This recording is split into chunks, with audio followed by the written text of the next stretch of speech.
ಸದ್ಗುರು ಶ್ರೀ ಶುದ್ಧ ಬ್ರಹ್ಮಣೇ ನಮಃ.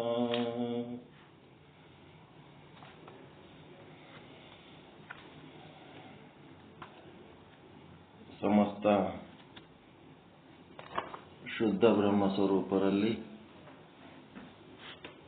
ಅನಂತ ಅನಂತ ಪ್ರಣಾಮಗಳು.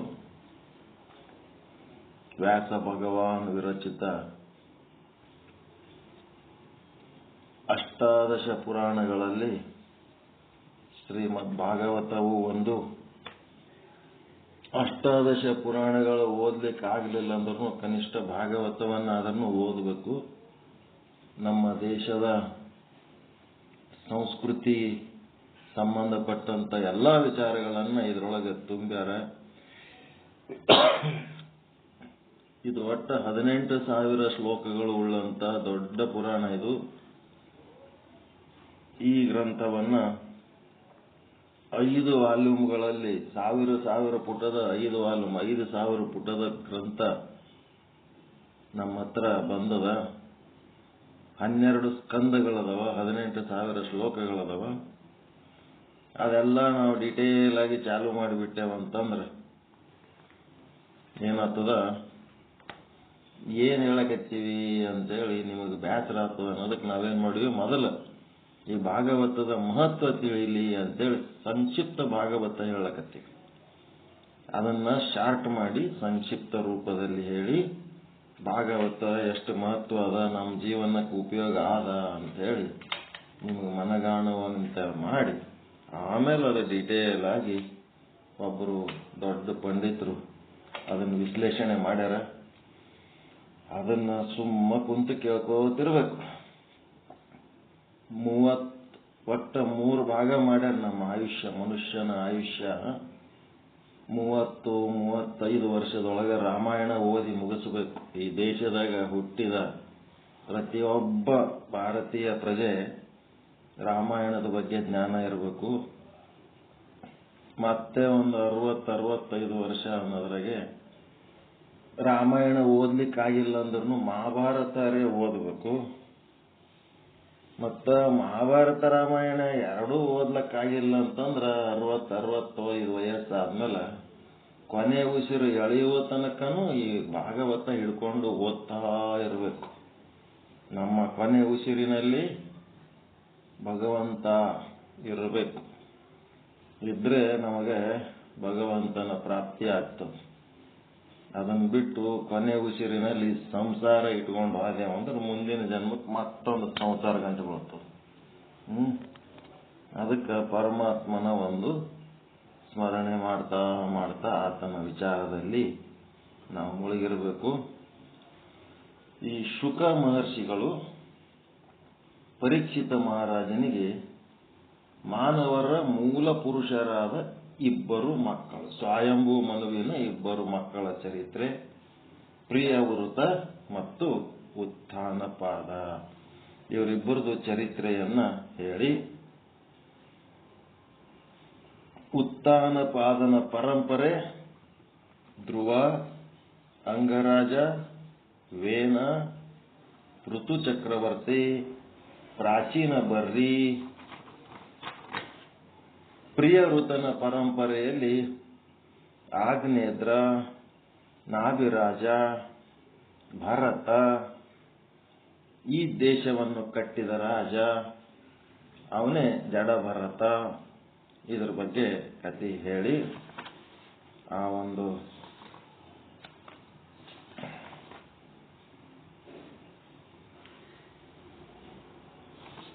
ರಾಜ ಮುಂದ ಎಲ್ಲೋ ಹೋಗ್ತಾ ಇರ್ತಾನ. ಯಾವ ರಾಜ? ಸಿಂಧೂ ದೇಶದ ರಘುಗಣ ರಾಜ ಮುಂದ ಯಾವುದೋ ದೇಶಕ್ಕೆ ಹೋಗಿ ಯಾವುದೋ ಗುರುಗಳಿಗೆ ಭೇಟಿಯಾಗಿ ಎಲ್ಲೋ ಮೋಕ್ಷ ಪಡ್ಕೋಬೇಕು ಅಂತ ಹೋಗ್ತಾ ಇರ್ಬೇಕಾದ್ರೆ ಅವನ್ ಪಲ್ಲಕ್ಕಿ ಹೊರಲಕ್ಕ ಜಡಭರತನ ಕರೆದ ಮೇಲೆ ಜಡಭರತನಿಗೆ ರಘುಗಣ ರಾಜನಿಗೆ ಸಂವಾದ ಆದ್ಮೇಲೆ ನಾ ಮುಂದೆ ಯಾವ ಗುರುಗಳ ಬಳಿ ಹೋಗೋದಿಲ್ಲ, ನೀನೇ ನನ್ನ ಗುರು, ನಾನೇ ನಿನ್ನ ಶಿಷ್ಯ ಅಂತ ಹೇಳಿ. ಇದು ಏನಪ್ಪ ಅಂತಂದ್ರೆ ಈ ಒಂದು ಶುದ್ಧ ಬ್ರಹ್ಮಪೀಠದ ಸಾಧಕರಾದವರು ಈ ರೀತಿ ತತ್ವಜ್ಞಾನಿಗಳಾಗಿ ಸಿದ್ಧರಾಗಿರ್ಬೇಕು, ಶುದ್ಧರಾಗಿರ್ಬೇಕು, ಸಿದ್ಧರಾಗಿರ್ಬೇಕು. ಜಗತ್ತಿನೊಳಗ ಗುರುವನ್ನ, ಶಾಸ್ತ್ರವನ್ನ ಹುಡುಕ್ತಾ ಎಷ್ಟೋ ಜೀವಿಗಳದಾರ. ಆದ್ರೆ ನಮಗೆ ಗುರು ಸಿಕ್ಕಿಲ್ಲ.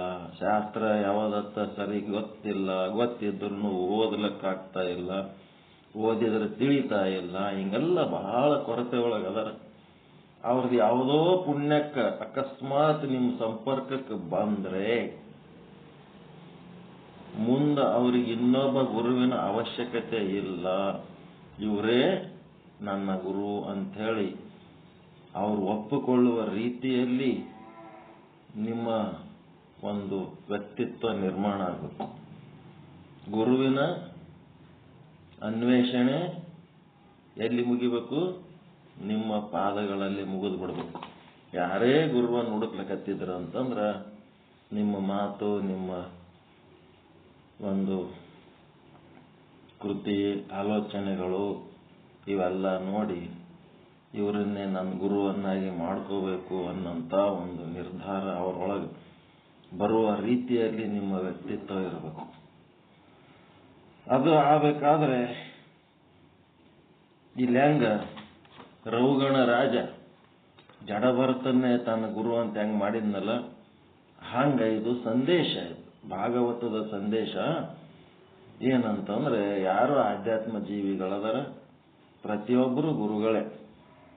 ಆ ಜಗತ್ತಿನೊಳಗ ಗುರುವನ್ನ ಹುಡುಕವರು ನಿಮ್ಗೆ ಸಿಕ್ಕರು ಅಂತಂದಾಗ ನಿಮ್ಮನ್ನೇ ಅವರು ಆಯ್ಕೆ ಮಾಡಿಕೊಳ್ಳುವ ರೀತಿಯಲ್ಲಿ ನಿಮ್ಮ ಮಾತು, ಕೃತಿ, ಆಲೋಚನೆ ಎಲ್ಲ ಆಕರ್ಷಣೀಯವಾಗಿರಬೇಕು. ಹಂಗಿರ್ಬೇಕಾದ್ರೆ ಏನಿರ್ಬೇಕು ನಿಮ್ಮೊಳಗ? ಪರಮಾತ್ಮನ ಮಹಿಮೆಯ ಬಗ್ಗೆ ಅಣುವಿನಲ್ಲಿ ಜ್ಞಾನ, ಧ್ಯಾನ ಮತ್ತೆ ಬಾನ ಎಲ್ಲ ಇರಬೇಕಾಗ್ತದೆ. ಪರಮಾತ್ಮನ ವಿಚಾರ ಒಳಗ ತುಳುಕ್ತಿತ್ತಂತಂದ್ರೆ ಇದೆಲ್ಲ ಸಾಧ್ಯ. ಪರಮಾತ್ಮ ಅಂದ್ರೆ ಅಮೃತ ಅಂತ ಒಂದು ಪ್ರಯತ್ನ ಮಾಡ್ತಾ ಇರಬೇಕು. ಪ್ರತಿಯೊಂದು ಕ್ಷಣ ಪರಮಾತ್ಮನ ವಿಚಾರದಲ್ಲಿ ಮುಳುಗಿರಬೇಕು. ಯಾವುದೇ ಕೆಲಸ ನಡೆದದು ಅಂತಂದ್ರೆ ಅದೆಲ್ಲ ಪರಮಾತ್ಮನ ಸೇವೆನೇ ಮಾಡ್ಲಕತ್ತೀನಿ ಅನ್ಬೇಕು. ಯಾವುದೇ ಆಲೋಚನೆಗಳು ಮಾಡಿದ್ರು ಅದು ಪರಮಾತ್ಮನಿಗೆ ಸಂಬಂಧಪಟ್ಟದ್ದೇ ಅಲ್ವಾ ಅಂತೇಳಿ ನಮ್ಮ ಭಾವನೆ ಪವಿತ್ರವಾಗಿತ್ತಂತಂದ್ರೆ ಇದೆಲ್ಲ ಸಾಧ್ಯ ಆಗ್ತದ. ಅದಕ್ಕೆ ಈ ಒಂದು 5 ನಿಮಗೆ ಗೊತ್ತಿಲ್ಲದಂಗೆ ಭಾಗವತದ 12 ಸ್ಕಂದಗಳ ಪೈಕಿ 5 ಸ್ಕಂದಗಳು ಮುಕ್ತಾಯ ಆಗಿ ಈಗ 6ನೇ ಸ್ಕಂದದೊಳಗ ಪಾದಾರ್ಪಣೆ ಮಾಡ್ತಾ ಇದ್ದೀರಿ. ಪರಮಾತ್ಮನ ಮಹಿಮೆ, ಶುಕಾಚಾರ್ಯರು ಪರಮಾತ್ಮನ ಮಹಿಮೆಯನ್ನ ಅರ್ಥ ಮಾಡಿಕೊಳ್ಳುವುದಕ್ಕೋಸ್ಕರವಾಗಿ ಏನ್ ಮಾಡ್ಯಾರ? ಪರಮಾತ್ಮನ ಮಹಿಮೆಯನ್ನ ಅರ್ಥ ಮಾಡ್ಕೋಬೇಕಂದ್ರೆ ಪರಮಾತ್ಮ ಎಲ್ಲೋ ಅದನ್ನ ತಿಳಕ್ಕೆ ಹುಡುಕಾಡ್ಕೋತ ಓದ್ತೀವಲ್ಲ, ಹುಡುಕಾಡೋದಿಲ್ಲ. ನಿಮ್ ಕಣ್ಣೆದ್ರ ಏನು ಆದ ಅದು ಬರೇ ಕಲ್ಲು ಮಣ್ಣಿನ ಜಗತ್ತಲ್ಲ, ಅದು ಸಾಕ್ಷಾತ್ ಏನದು?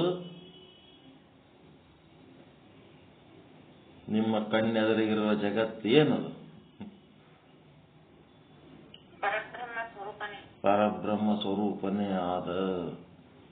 ಆ ಪ್ರತಿ ಕ್ಷಣನೂ ನಿಮ್ಮ ಕಣ್ಣೆದರ ಪರಮಾತ್ಮ ಆ ಜಗತ್ತಿನ ರೂಪದಲ್ಲಿ ಪ್ರತ್ಯಕ್ಷನೇ ಅದನ, ಅಪರೋಕ್ಷನೇ ಅದನ. ಆದ್ರೆ ನೋಡ್ಲಕ್ ಬರ್ತಾ ಇಲ್ಲ ನಮಗ. ಹೆಂಗ್ ನೋಡ್ಬೇಕು ಅನ್ನೋದು ಇಲ್ಲಿ ಕಲಿಸ್ಕೊಡ್ತಾರೆ.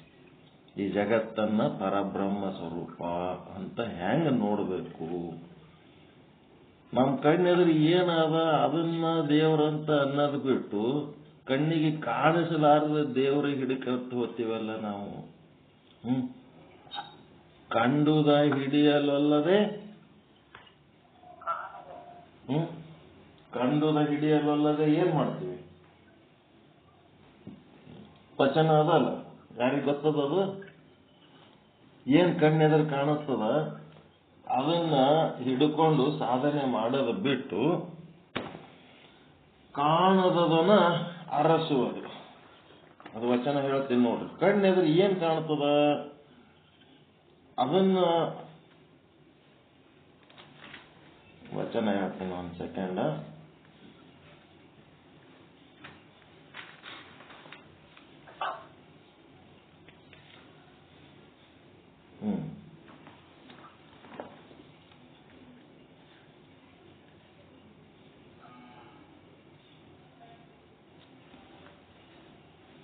ಕಂಡುದ ಹಿಡಿಯಲೊಲ್ಲದೆ ಕಾಣುದದನ ಅರಸಿ ಹಿಡಿದೇನೆಂದರೆ, ಕಣ್ಣಿಗೆ ಏನ್ ಕಾಣ್ತದ ಅದನ್ನ ದೇವರು ಅಂತ ತಿಳ್ಕೊಳ್ಳೋದು ಬಿಟ್ಟು ಕಾಣಲಾರದನ್ನ ಅರಸಿ ಅದನ್ನ ಹಿಡಿಬೇಕಂತ ಪ್ರಯತ್ನ ಮಾಡ್ತೇವಲ್ಲ. ನಮಗೆ ಕಣ್ಣಿಗೆ ಕಾಣಲಾರದು ಅದು ಎಂದರೆ ಸಿಗ್ತದೇನು? ಕಣ್ಣಿಗೆ ಕಾಣಲಾರ ಪರಮಾತ್ಮ ಎಂದರೆ ಸಿಕ್ಕನ ಯಾರಿಗರೆ?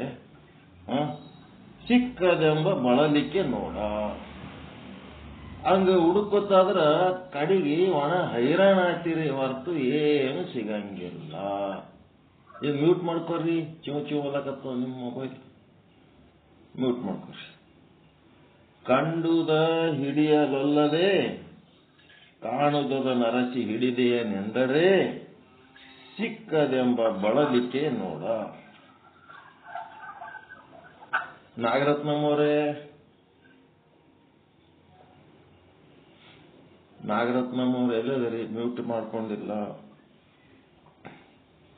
ಕಂಡುದನೇ ಕಂಡು ಏನ್ ಕಣ್ಣೆದರ್ ನಿಮಗ್ ಕಾಣುತ್ತದ ಅದನ್ನ ಗುರುಪಾದವ ಹಿಡಿದಲ್ಲಿ ಗುರು ತೋರಿಸ್ತಾನ ಇದು ಬ್ರಹ್ಮನೇ ಆದ ಅಂತೇಳಿ. ಅವು ಏನ 4 ಅದಾವಲ್ರಿ, ತತ್ವಮಸಿ, ಅಹಂ ಬ್ರಹ್ಮಾಸ್ಮಿ, ಪ್ರಜ್ಞಾನಂ ಬ್ರಹ್ಮ. ಆ ಪ್ರಜ್ಞಾನಂ ಬ್ರಹ್ಮ ಅಂತ ಏನದಲ್ಲ ಅದೇ ಇದರ ಅರ್ಥ. ನೀನ್ ಕಣ್ಣೆದ್ರ ಏನು ಕಾಣ್ತದ ಅದೇ ಅದು ಆದ ನೋಡು ಅಂತ. ಆ ಬ್ರಹ್ಮನ ಬಿಟ್ಟು ಮತ್ತೆ ಬೇರೆ ಏನು ಇಲ್ಲೇ ಇಲ್ಲ ಅಂತ.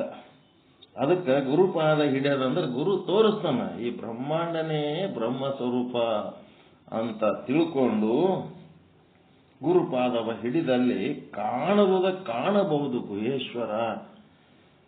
ಏನು ಕಣ್ಣಿಗೆ ಕಾಣಿಸ್ತದ ಅದನ್ನ ಮೊದಲ ಹಿಡಿಯೋದು ಕಲೀರಿ. ಅದು ಹಿಡ್ಕೊಂಡ್ರಿ ಅಂತಂದ್ರ ಯಾವುದು ಕಾಣಬಾರ್ದು ಅಂತ ಅದೃಶ್ಯ ಅದ ಅದು ನಿಮಗೆ ದೃಶ್ಯ ರೂಪದಲ್ಲಿ ಬರ್ತದ.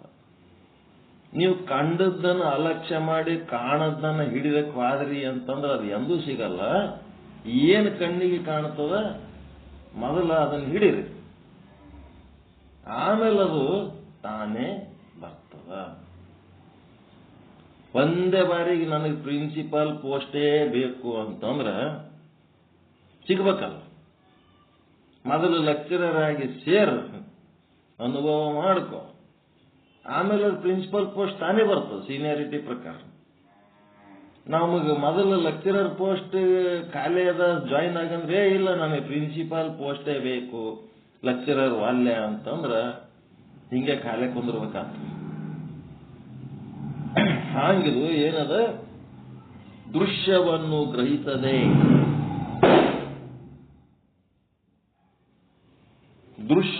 ಗ್ರಹಿಸದೆ ಜನರು ಅದೃಶ್ಯವನ್ನು ಗ್ರಹಿಸಲಿಚ್ಛಿಸುತ್ತಾರೆ. ದೃಶ್ಯವನ್ನು ಗ್ರಹಿಸಲಾರದೆ ಜನರು ಅದೃಶ್ಯವನ್ನು ಗ್ರಹಿಸಲಿಚ್ಛಿಸುತ್ತಾರೆ. ಅದರ ಅಪ್ರಾಪ್ತಿಯಿಂದ ವ್ಯಾಕುಲರಾಗುತ್ತಾರೆ. ಕಣ್ಣಿಗೆ ಕಾಣಲಾರದಂತ ಪರಮಾತ್ಮ ಕಾಣ್ತಾ ಇಲ್ಲ ಅಂತೇಳಿ ವ್ಯಾಕುಲರಾಗ್ತಾರೆ. ವ್ಯಾಕುಲರಾಗದಂದ್ರೆ ಏನದು? ವ್ಯಾಕುಲತೆ ಅಂದ್ರೆ ಏನು?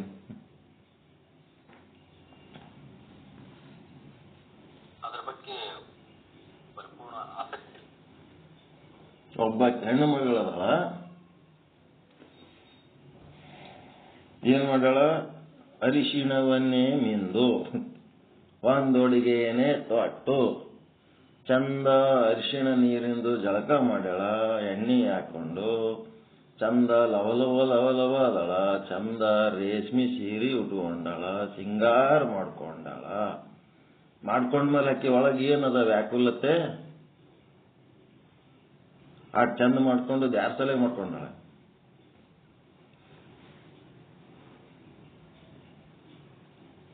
ಯಾರ ಸಲ ಮಾಡ್ಕೊಂಡಿರ್ತಾಳ್ರಿ ಹೆಣತಿ?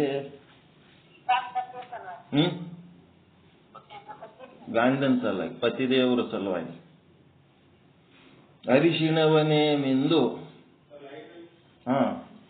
ಒಂದ್ ಸೆಕೆಂಡ್ ಲೈಟ್ ಬಿಲ್ ನೋಡಿ ಬಂದಾರ. ಒಂದ್ ಸೆಕೆಂಡ್ ಸ್ವಲ್ಪ ಬೇರ್ ಮಾಡ್ರಿ, ಒಂದೇನಾರ ಮಾತಾಡ್ಕೋತೀರ್ರಿ, ಬರ್ತೀನಿ. ಬಂದೆ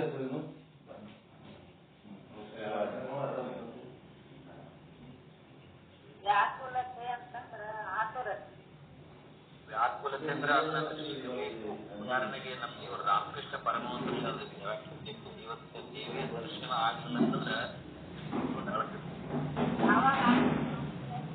ಅವಾಗ ಇವತ್ತು ಯಾಕಾಗಿಲ್ಲ, ಇನ್ನ ಆಗಿಲ್ಲ ಅಷ್ಟು ಆತುರತೆ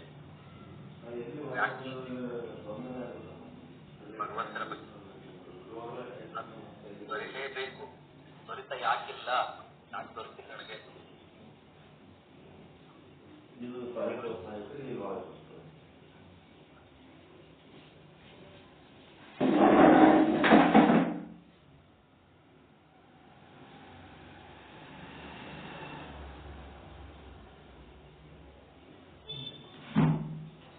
ಇದು ಚೇರ್ಮನ್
ಏನು ವ್ಯಾಕುಲತೆ ಆಗ್ತದಂತಂದ್ರ ಗಂಡ ನನ್ನ ನೋಡ್ಲಿ ಅಂತ ಏನು ಗಂಡನ ಬಗ್ಗೆ ತವಕ ಇಟ್ಕೊಂಡು ಅಷ್ಟು ಸಿಂಗಾರ ಆಗಿರ್ತಾಳ. ವ್ಯಾಕುಲತೆ. ಗಂಡ ಬರ್ತಾನ ಅಂತೇಳಿ ಎಕ್ಸ್ಪೆಕ್ಟೇಷನ್ ಇಟ್ಕೊಂಡು ಆಟೆಲ್ಲ ಮಾಡ್ಕೊಂಡಾಳ. ಅವ ಗಂಡ 2 ದಿನ ಬರಲ್ ಮನಿಗೆ ಅಂತಂದ್ರೆ ಹೆಂಗಾಗ್ತದ? ಅವಾಗ ನಂದೇನೋ ಕೆಲಸ ಅದ, ನಾ ಬರಕ್ಕಾಗಲ್ಲ ಮನಿಗೆ ಅಂತಂದ್ರೆ ಏನು ಮಾಡೋದು? ಅದಕ್ಕೆ ಅರಿಶಿಣವನ್ನೇ ಮಿಂದು ಒಂದೊಡಿಗೆಯನೇ ತೊಟ್ಟು ಪುರುಷನ ಒಲವಿಲ್ಲದ ಲಲನೆಯಂತಾಗಿದ್ದೇನವ್ವ. ಅರಿಶಿಣವನ್ನೇ ಮಿಂದು ಒಂದೊಡಿಗೆಯನೇ ತೊಟ್ಟು. ಒಂದೊಡಿಗೆ ಅಂದ್ರೆ ರೇಷ್ಮೆ ಸೀರೆ. ಅರಿಶಿಣ ಅಂತಂದ್ರೆ ಎಲ್ಲ ಎಣ್ಣೆ ನೀರ ಅದೇನ್ ಸಿಂಗಾರ ಮಾಡ್ಕೊತಾರಲ್ಲ ಅದೆಲ್ಲ ಅದ್ರಾಗೆ ಬರ್ತದೆ. ಚಂದ ರೇಷ್ಮೆ ಸೀರೆ ಉಟ್ಕೊಂಡು ಕುಂತಾಳ.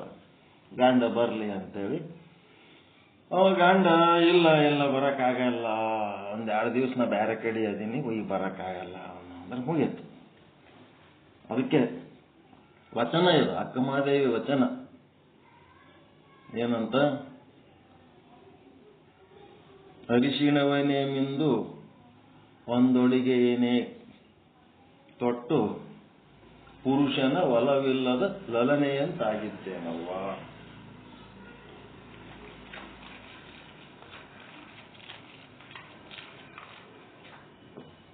ವಿಭೂತಿಯನ್ನೇ ಹೂಸಿ ರುದ್ರಾಕ್ಷಿಯನ್ನೇ ತೊಟ್ಟು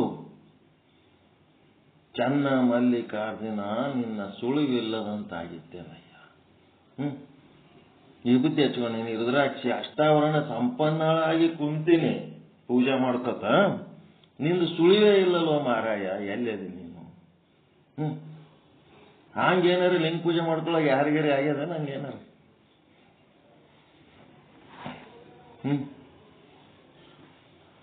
ಹಂಗಾಗಿ ನಾವು ಕಾಣ್ಬೇಕನ್ನೋಂಥ ತವಕ, ವ್ಯಾಕುಲತೆ ಅವೆಲ್ಲ ಆಗ್ಬೇಕು. ಅವಾದ್ರೆ ನಮ್ಮದು ಪೂಜೆ ಸಾರ್ಥಕ ಆಗ್ತದೆ. ಅದಕ್ಕೆ ಇಲ್ಲೇನು ಹೇಳ್ತಾರ, ಏನು ಕಣ್ಣಿಗೆ ಕಾಣ್ತದ ಮೊದಲ ಅದನ್ನ ನಾವು ಏನ್ ಮಾಡ್ಬೇಕು, ಹಿಡ್ಕೋಬೇಕು. ಹಿಡ್ಕೊಂಡು ದೃಶ್ಯವನ್ನೇ ಗ್ರಹಿಸದೆ ಅದೃಶ್ಯವನ್ನೇ ಗ್ರಹಿಸಲಿಚ್ಛಿಸುತ್ತಾರೆ. ಅದರ ಅಪ್ರಾಪ್ತಿಯಿಂದ ವ್ಯಾಕುಲರಾಗುತ್ತಾರೆ. ದೃಷ್ಟ ಗುರುವಿನ ಪಾದಾರವಿಂದವನ್ನು ಕಂಡು ಅದನ್ನು ಆಶ್ರಯಿಸುವುದರಿಂದ ಅದೃಶ್ಯವನ್ನು ಕಾಣಲು ಸಾಧ್ಯವಾಗುತ್ತದೆ. ಸದ್ಗುರುನಾಥ ಏನು ದಾರಿ ತೋರಿಸ್ತಾನ, ಆ ಪಾದ ಪಥ ದಾರಿ ಹಿಡಿದು ಅದರಂಗ ನೀನು ನೋಡ್ಕೊಂಡು ಹೋದಿ ಅಂತಂದ್ರ ನೀನ್ ಏನು ಕಾಣಬಾರದ್ದು ಕಾಣಬೇಕತ್ತೆ ಏನು ಪ್ರಯತ್ನ ಮಾಡ್ತಲ್ಲ ಅದು ನಿನಗೆ ಕಾಣಿಸ್ತದೆ. ಯಾವಾಗ? ಗುರುವಿನ ಮೂಲಕ. ಗುರು ಇರ್ಲಾರ್ದೆ ಕಾಣಂಗಿಲ್ಲ. ಅದಕ್ಕೆ ಅದೃಶ್ಯವೆಂದರೆ ಮನವಾಣಿಗಳಿಗೆ ಅತೀತನಾದ ಪರಶಿವ. ಅವನಿಗೆ ಮಾತಿನಿಂದ ನಾವು ತಿಳಿಸಿ ಹೇಳ್ತೀವಿ ಅಂದ್ರೂ ಸಾಧ್ಯ ಇಲ್ಲ, ಮನಸ್ಸಿನಿಂದ ತಿಳ್ಕೊತೀವಿ ಅಂದ್ರೂ ಸಾಧ್ಯ ಇಲ್ಲ. ಅಂತ ಪರಶಿವ ಅವನನ್ನು ಕಂಡುಕೊಳ್ಳಲು ಗುರುವಿಲ್ಲದೆ ಬಳಲುವುದೆಂದರೆ ವ್ಯರ್ಥ ಆಯಾಸ ಪಟ್ಟಂತೆ. ಗುರು ಇರ್ಲಾರ್ದೆ ನಾನೇ ಏನೋ ಮಾಡಿ ಪುಸ್ತಕ ಓದಿ ತಿಳ್ಕೊತೀನಿ, ನಾನೇ ಏನೋ ವಿಚಾರ ಮಾಡಿ ತಿಳ್ಕೊತೀನಿ ಅಂದ್ರೆ ಇಲ್ಲ. ಗುರು ಆದವನು ಅವನ್ನ ತಿಳಿಸಿ ಹೇಳ್ಕೋತ ಹಾದಂಗ ತಿಳಿದಂಗ ಅದು ನಮಗ ಗೋಚರ ಹಾಕೋತ ಹೋಗ್ತದ ಅಂತ ಹೇಳಿದ. ಅದಕ್ಕ ನಿಮ್ಮ ಕಣ್ಣೆದುರು ಏನು ಆದ ಅದನ್ನ ನೀವು ಪರಮಾತ್ಮ ಅಂತೇಳಿ ನೋಡಂತ ಲಕ್ಷಣ ನಿಮ್ಮಲ್ಲಿ ಬರಬೇಕು. ಹ್ಯಾಂಗ ಅಂತಂದ್ರ, ಒಂದು ಕಣ್ಣೆದುರು ಒಂದು ನೆಕ್ಲೆಸ್ ಆದ, ಬಂಗಾರದ ನೆಕ್ಲೆಸ್ ಆದ.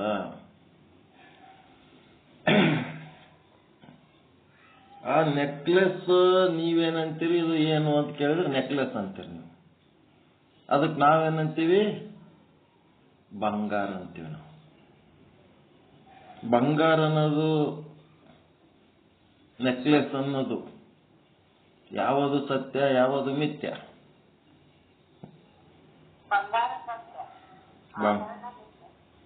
ಆಭರಣ ವ್ಯಾವಹಾರಿಕ ಸತ್ಯ, ಬಂಗಾರ ಪರಮಾರ್ಥಿಕ ಸತ್ಯ.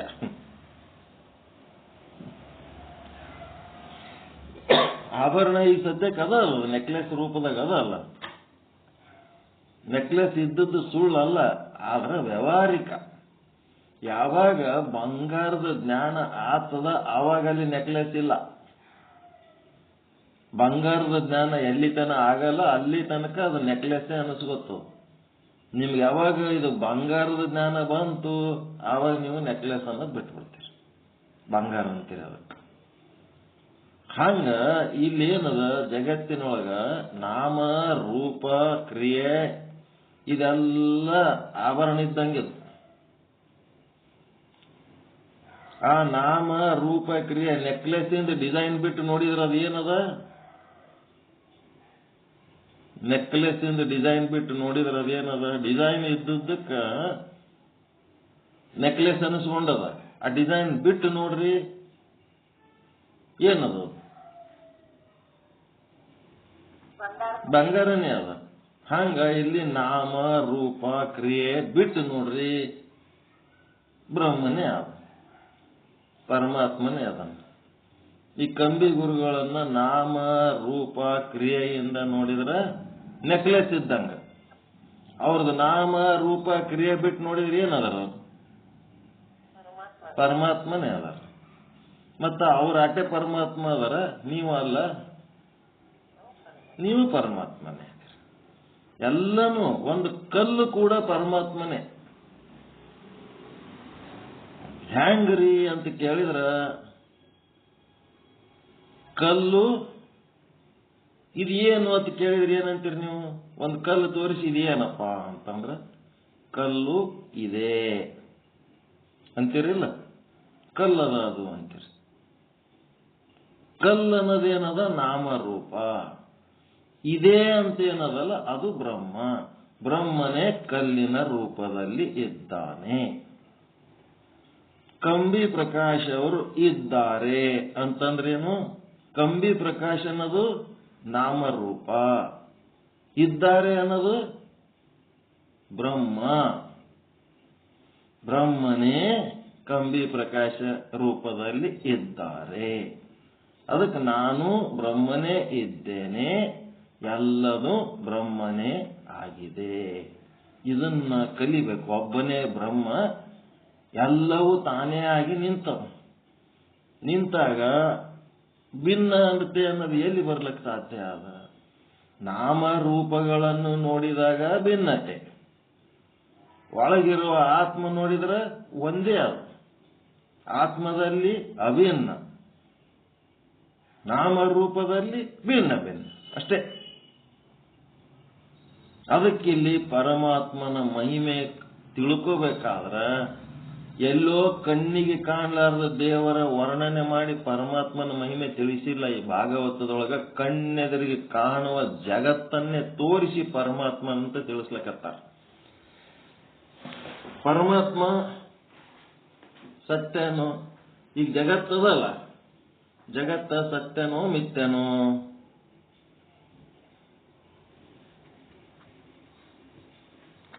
ಜಗತ್ತು ಸತ್ಯನೋ ಮಿಥ್ಯನೋ? ನಾಮ ರೂಪಾತ್ಮಕವಾಗಿ ಜಗತ್ತು ಅಂದೇವಂದ್ರೆ ಮಿಥ್ಯ. ನಾಮ ರೂಪಗಳನ್ನು ಬಿಟ್ಟು ಬರೀ ಬ್ರಹ್ಮ ಒಂದನ್ನೇ ನೋಡಿದ್ರೆ ಸತ್ಯ. ಹೌದಾ ಇಲ್ಲ? ನಾಮರೂಪ ಬಿಟ್ಟು ಕೇವಲ ಬ್ರಹ್ಮನನ್ನು ನೋಡಿದ್ರೆ ಸತ್ಯ. ಜೀವ, ಜಗತ್, ಈಶ್ವರ ನಾಮರೂಪಗಳನ್ನು ಬಿಟ್ರೆ ಸತ್ಯ, ನಾಮರೂಪಗಳನ್ನು ಹಿಡ್ಕೊಂಡ್ರೆ ಮಿಥ್ಯ. ಹಿಂಗ ಇಲ್ಲಿ ಶುಕಾಚಾರ್ಯರು ಪರಮಾತ್ಮನ ಮಹಿಮೆಯನ್ನು ಅರ್ಥ ಮಾಡಿಕೊಳ್ಳುವುದಕ್ಕೋಸ್ಕರವಾಗಿ ಭೂಗೋಲದ ಬ್ರಹ್ಮಾಂಡದ ವರ್ಣನೆ ಮಾಡುತ್ತಿದ್ದಾರೆ. ಬ್ರಹ್ಮಾಂಡದಲ್ಲಿ 14 ಲೋಕಗಳಿವೆ. ಆ 14 ಲೋಕಗಳಲ್ಲಿ ಮಧ್ಯದ ಲೋಕವೇ ಭೂಲೋಕ. 14 ಲೋಕದ ಲೀಸ್ಟ್ ಸಿಗ್ತದ ನೋಡ್ರಿ, ಎಲ್ಲರೇ ಯೂಟ್ಯೂಬ್ನಾಗ ಗೂಗಲ್ನಾಗ ಹೊಡಿರಿ. 14 ಲೋಕದ ಲೀಸ್ಟ್ ಅದ. ಅದರೊಳಗೆ 7ನೇ ಲೋಕನೇ ಏನದ? ಭೂಲೋಕ. ಅದ್ರ ಕೆಳಗೆ 7 ಲೋಕ ಅದಾವ, ಅದ್ರ ಮೇಲ 6 ಲೋಕ. ಭೂಮಿ ಹಿಡಿದ್ರೆ 7. ಮಧ್ಯದ ಲೋಕವೇ ಭೂಲೋಕ. ಭೂಲೋಕದ ಮೇಲೆ ಏನದ? ಭುವರ್ಲೋಕ, ಸ್ವರಲೋಕ, ಮಹರ್ಲೋಕ, ಜನಲೋಕ, ತಪೋಲೋಕ, ಸತ್ಯಲೋಕ, ವೈಕುಂಠ. ಭೂಮಿಯ ಹೆಂಗದ? ಹೊಂಡಗಳಂತೆ ಅತಳ, ವಿತಳ, ಸುತಳ, ಮಹಾತಳ, ತಳಾತಳ, ರಸಾತಳ, ಪಾತಾಳ. ಭೂಮಿ ಕೆಳಗ ಇಷ್ಟು ಲೋಕ ಅದೋ, ಭೂಮಿ ಮ್ಯಾಲ 6 ಲೋಕ ಅದ. ಒಟ್ಟು 14 ಲೋಕ.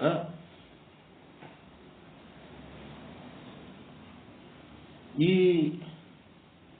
14 ಲೋಕದ ಕೆಳಗ ಬ್ರಹ್ಮಾಂಡದ 14 ಲೋಕ ಅದಾವ. ಆ 14 ಲೋಕದ ಕೆಳಗೆ ಏನದ ಅಂದ್ರೆ ಘನೋದಕ.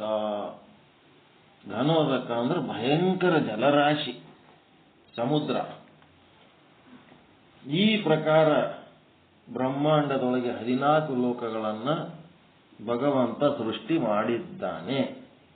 ಭೂಲೋಕದಲ್ಲಿ ಮತ್ತೆ 3 ಭಾಗ. ಭೂಭಾಗ, ಅದರ ಸುತ್ತಲೂ ಇರುವ ತಮೋಭಾಗ.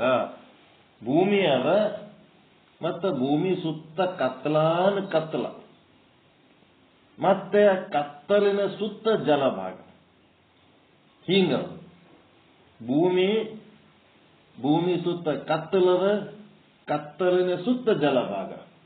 ಭೂಭಾಗದಲ್ಲಿ ನವಖಂಡಗಳು, 9 ಖಂಡಗಳವಿಲ್ಲಿ. ಸಪ್ತ ದ್ವೀಪಗಳು, ಸಪ್ತ ಸಾಗರಗಳು. ನೀವೆಲ್ಲ ರುದ್ರದಾಗ ಸಂಕಲ್ಪ ಏನ್ ಮಾಡ್ತೀರಿ, ಅವೆಲ್ಲ ಓಷ್ಟು ಡೀಟೇಲ್ಸ್ ಇಲ್ಲಿ ಸಿಗ್ತದೆ, ಎಲ್ಲ ಸಿಗ್ತದೆ ಇಲ್ಲಿ. ನವಖಂಡಗಳು, ಸಪ್ತ ದ್ವೀಪಗಳು, ಸಪ್ತ ಸಾಗರಗಳು ಏನದವ, ಇದೆಲ್ಲ ಭೂಭಾಗದಾಗದ. ಭೂಭಾಗದಲ್ಲಿ ಒಂದು ದ್ವೀಪ, ಒಂದು ಸಾಗರ. ಹೆಂಗದಂದ್ರೆ ಒಂದು ದ್ವೀಪ ಅದ, ಆಮೇಲೆ ಒಂದು ಸಾಗರ ಅದ, ಮತ್ತೊಂದು ದ್ವೀಪ ಅದ, ಮತ್ತೊಂದು ಸಾಗರ ಅದ. ಮಧ್ಯದ ದ್ವೀಪವೇ ಜಂಬೂ ದ್ವೀಪ.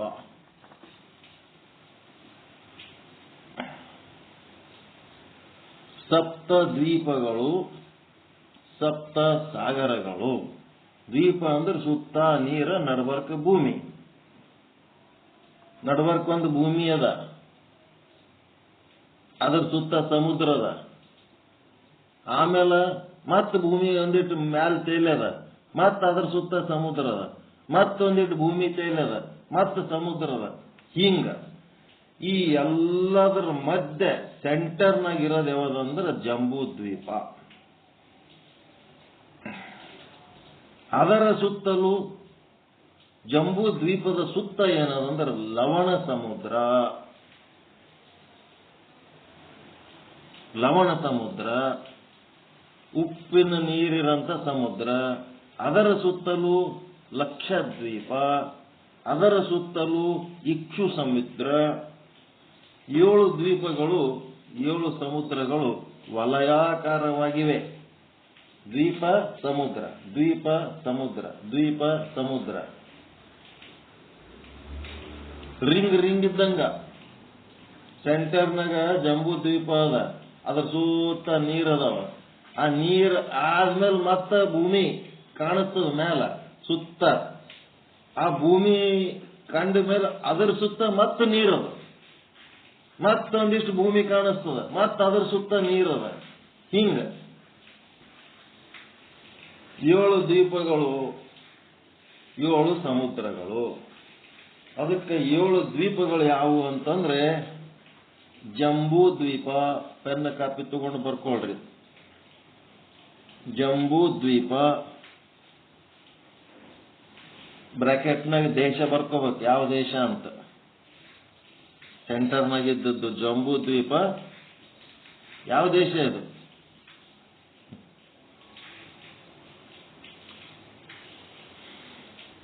ಜಂಬೂ ದ್ವೀಪ ಯಾರ ದ್ವೀಪ ರೀ ಅದು? ಭಾರತ ದೇಶ. ನಿಮ್ಮದೇ ಜಂಬೂ ದ್ವೀಪ.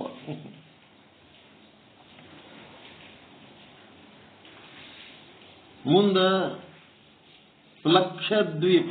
ಪ ತೆಳಗಲ್ಲ, ಪ್ಲಕ್ಷದ್ವೀಪ.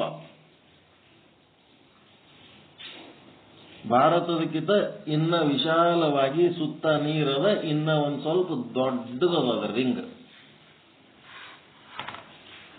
ಅದು ಹೆಂಗ ಅನ್ನೋದು ಹಿಂಗ ಹಾಕೋರಿ ಗೊತ್ತಾಗ್ತದೆ ನಿಮಗೆ. ಹೆಂಗ ಇಲ್ಲೊಂದು ಚಿತ್ರ ತೆಗೆದೀನಿ ನೋಡ್ರಿ. ಒಂದು ದ್ವೀಪ, ಒಂದು ಸಮುದ್ರ, ಒಂದು ದ್ವೀಪ, ಒಂದು ಸಮುದ್ರ. ಹಿಂಗದ ನೋಡ್ರಿ. ಏನ್ ಮಾಡೋದು, ಇದು ದೊಡ್ಡದು ಮಾಡೋದು ಮೊದಲು.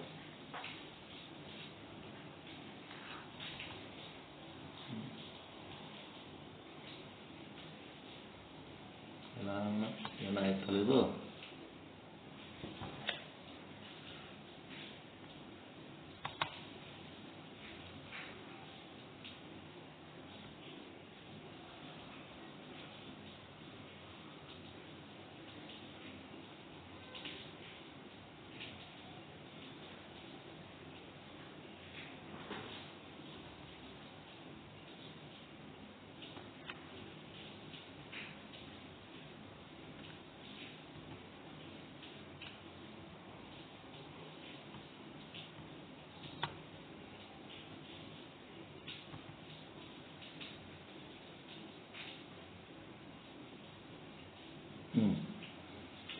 ಇದ್ರ ಈ ತರ ಗೆರಿ ಹಾಕೋರಿ, ಗೊತ್ತಾಗ್ತದೆ.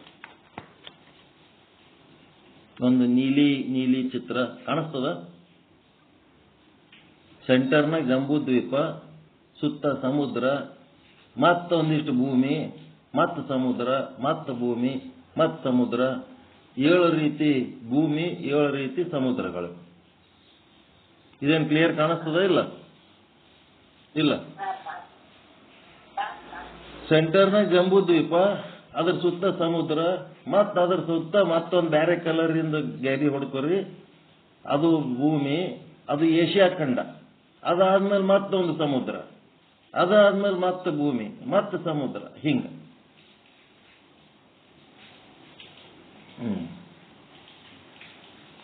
ಹಿಂಗ ಮಾಡ್ಕೋರಿ, ಗೊತ್ತಾಗ್ತದೆ. ಅದಕ್ಕೆ 7 ದ್ವೀಪಗಳ ಹೆಸರುಗಳು. ಒಂದು ಜಂಬೂ ದ್ವೀಪ ಭಾರತ ದೇಶ, ಇನ್ನ ಒಂದು ಪ್ಲಕ್ಷದ್ವೀಪ ಅಥವಾ ಲಕ್ಷದ್ವೀಪನು ಅಂತಾರೆ. ಪ್ಲಕ್ಷದ್ವೀಪ ಅಂದ್ರೂ ಒಂದೇ, ಲಕ್ಷದ್ವೀಪ ಅಂದ್ರೂ ಒಂದೇ. ಇದು ಯಾವ್ದಂದ್ರ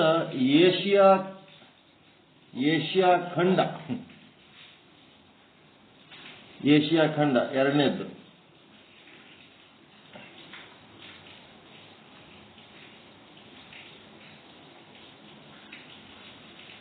ಮುಂದೆ 3ನೇದ್ದು ದ್ವೀಪ ಶಾಲ್ಮಲ ದ್ವೀಪ. ಶಾಲ್ಮಲ ದ್ವೀಪ ಅಂದ್ರೆ ಯುರೋಪ್ ಖಂಡ.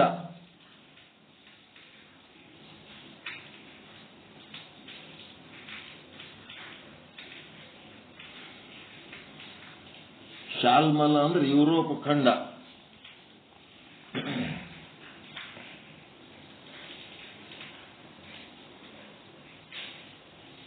ಮತ್ತೆ ಕುಶ ದ್ವೀಪ.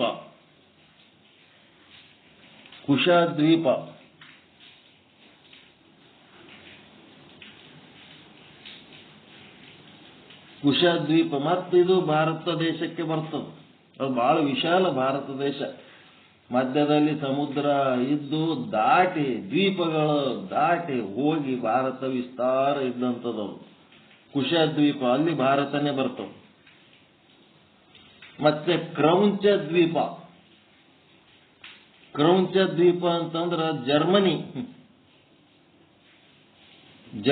ದೇಶ ಕ್ರೌಂಚ ದ್ವೀಪದಾಗ ಬರ್ತದೆ.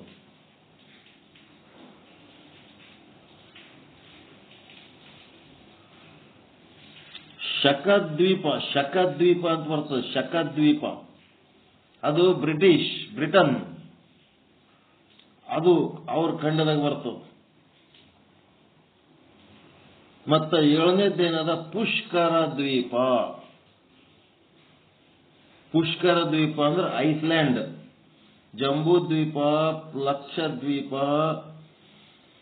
ಶಾಲ್ಮಲ ದ್ವೀಪ, ಕುಶದ್ವೀಪ, ಕ್ರೌಂಚ, ಶಕ ಮತ್ತೆ ಪುಷ್ಕರ ದ್ವೀಪ.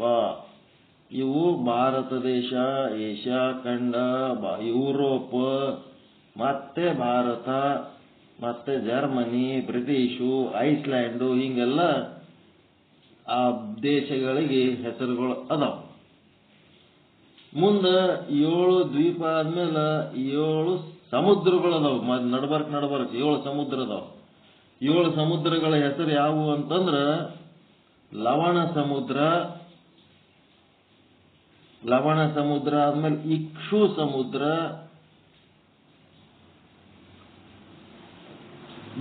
ಸಮುದ್ರ, ಸುರಾ ಸಮುದ್ರ,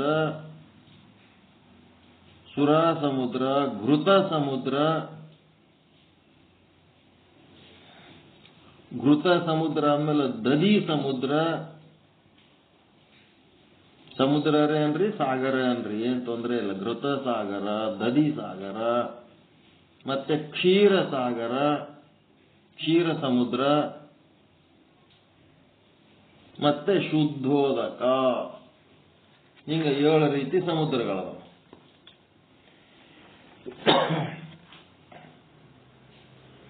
ಈಗ ಜಂಬೂ ದ್ವೀಪ ಏನದಲ್ಲ, ಜಂಬೂ ದ್ವೀಪ ಎಲ್ಲ ಸಾಗರ ಮತ್ತು ದ್ವೀಪಗಳ ಮಧ್ಯ ಜಂಬೂ ದ್ವೀಪ. ಆ ಜಂಬೂ ದ್ವೀಪದ ಮಧ್ಯದಲ್ಲಿ ಏನದಪ್ಪ? ಮೇರು ಪರ್ವತ. ಸೆಂಟರ್ನಾಗ ಅದದು ಮೇರು ಪರ್ವತ. ಇಡೀ ಬ್ರಹ್ಮಾಂಡದ ಸೆಂಟರ್ನಾಗ ಜಂಬೂ ದ್ವೀಪ. ಜಂಬೂ ದ್ವೀಪದ ಸೆಂಟರ್ನಾಗ ಮೇರು ಪರ್ವತ. ಈ ಮೇರು ಪರ್ವತ, ಎಲ್ಲ ಪರ್ವತಗಳು ಹೆಂಗಿರ್ತಾವ? ಅದ್ರದ್ದು ಶಿಖರ ಮ್ಯಾಲಿರ್ತದ, ತೆಳಗಿರ್ತದ. ಚೂಪನ್ ಭಾಗ, ಅಗಲನ್ ಭಾಗ ತೆಳಗಿರ್ತದ, ಚೂಪನ್ ಭಾಗ ಮೇಲಿರ್ತದ. ಈ ಮೇರು ಪರ್ವತ ಏನದ? ಬುಗುರಿ ಇದ್ದಂಗದ. ಬುಗುರಿ ಬುಗುರಿ ಹೆಂಗಿರ್ತದ? ಚೂಪಂದ್ ಕೆಳಗ, ಅಗಲಂದ ಮೇಲ. ಅದು ನಿಂತದ ಹೆಂಗ? ಬುಗುರಿಗತ್ಲೆ ಇತ್ತಂದ್ರೆ ಅಂಥದ್ದೊಂದು ದೊಡ್ಡ ಪರ್ವತ ನಿಂದಿರ್ಲಕ್ ಹೆಂಗ ಸಾಧ್ಯ ಅಂತಂದ್ರೆ ಅದು ಭೂಮಿಯಲ್ಲಿ ಹುದುಗಿದೆ. ಅದರದು ತುದಿ ಏನಾಗ್ಯದ? ಭೂಮಿ ಒಳಗ ಹುದಿಗ್ಯದ. ಹುದುಗಿ ಕೆಳಗಡೆ ಚೂಪಾಗಿದೆ, ಮೇಲ್ಗಡೆ ಅಗಲವಾಗಿದೆ. ಎಲ್ಲಾ ಪರ್ವತಗಳು ಕೆಳಗಡೆ ಅಗಲ, ಮೇಲ್ಗಡೆ ಚೂಪ.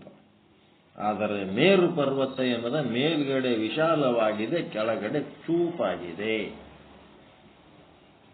ಆಯ್ತಪ್ಪ, ಭೂಮಿ ಒಳಗ ಅದರದ್ದು ತುದಿ ಹುದುಗಿದ್ರ ಮ್ಯಾಲ ಅಷ್ಟು ಅಗಲಂದು ವಜ್ಜಿ ಅದಲ್ಲ, ಅದು ವಜ್ಜಿ ಹೆಂಗ್ ತಡ್ಕೊಂಡದ ಅಂತಂದ್ರೆ 4 ದಿಕ್ಕಗಳಲ್ಲಿ 4 ಪರ್ವತಗಳು ಹಿಡ್ದವಂತದಕ್ಕೆ.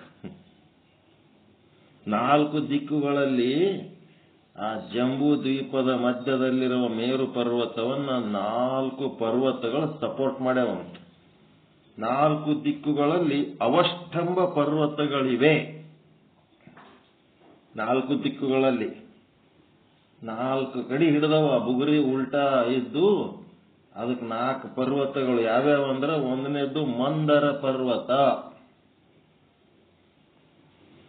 ಮಂದರ ಪರ್ವತ. ಎರಡನೇದ್ದು ಮೇರು ಮಂದರ ಪರ್ವತ. ಮೇರು ಮಂದರ ಪರ್ವತ. ಮೂರನೇದ್ದು ಸುಪಾರ್ಶ್ವ ಪರ್ವತ. ಸುಪಾರ್ಶ್ವ ಪರ್ವತ.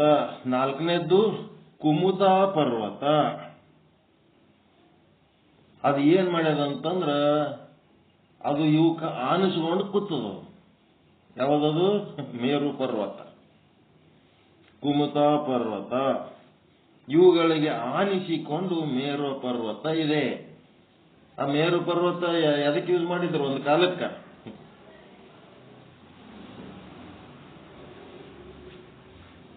ಮೇರು ಪರ್ವತ ಎದಕ್ಕೆ ಉಪಯೋಗ ಮಾಡಿದ್ರಪ್ಪ ಇತಿಹಾಸದಲ್ಲಿ? ಸಮುದ್ರ ಮಂಥನ. ಬುಗುರಿಗತ್ಲೆ ಅದದು, ಅದನ್ನೇ ತಗೊಂಡು ಸಮುದ್ರ ಮಂಥನ ಮಾಡಿದ್ರತ್ತ ರಾಕ್ಷಸರು ದೇವತೆಗಳು ಕೂಡಿ.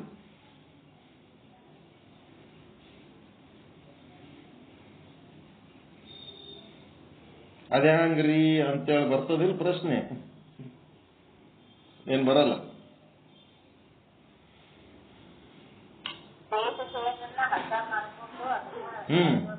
ಆದಿಶೇಷನನ್ನ ಹಗ್ಗ ಮಾಡಿ ಇದನ್ನ ಕುಡುಗೋಲ್ಗತ್ಲೆ ಯೂಸ್ ಮಾಡಿದ್ರಂತ. ಅದ್ ಹ್ಯಾಂಗ್ರಿ ಅಂತ ಒಂದು ಪ್ರಶ್ನೆ ಹುಟ್ಟುತ್ತದಿಲ್ಲ ಒಳಗೆ.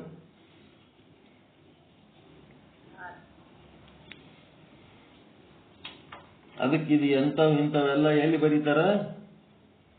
ಶುದ್ಧ ಬ್ರಹ್ಮಜ್ಞಾನದಾಗ ಬರಲ್ಲ, ಇವು ಪುರಾಣದಾಗ ಬರ್ತವೆ.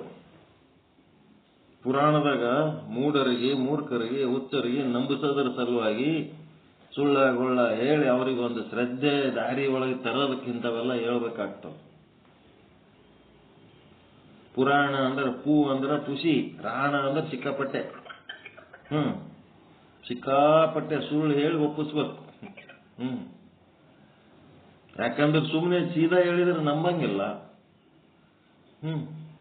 ಉಲ್ಟಾ ಸೀದಾ ಏನಾರ ಹೇಳಿದ್ರೆ ನಂಬ್ತಾನ ಮನುಷ್ಯ. ಉಲ್ಟಾ ಕೆಲಸಗಳಾದ್ರೆ ಅವನಿಗೆ ಖುಷಿ.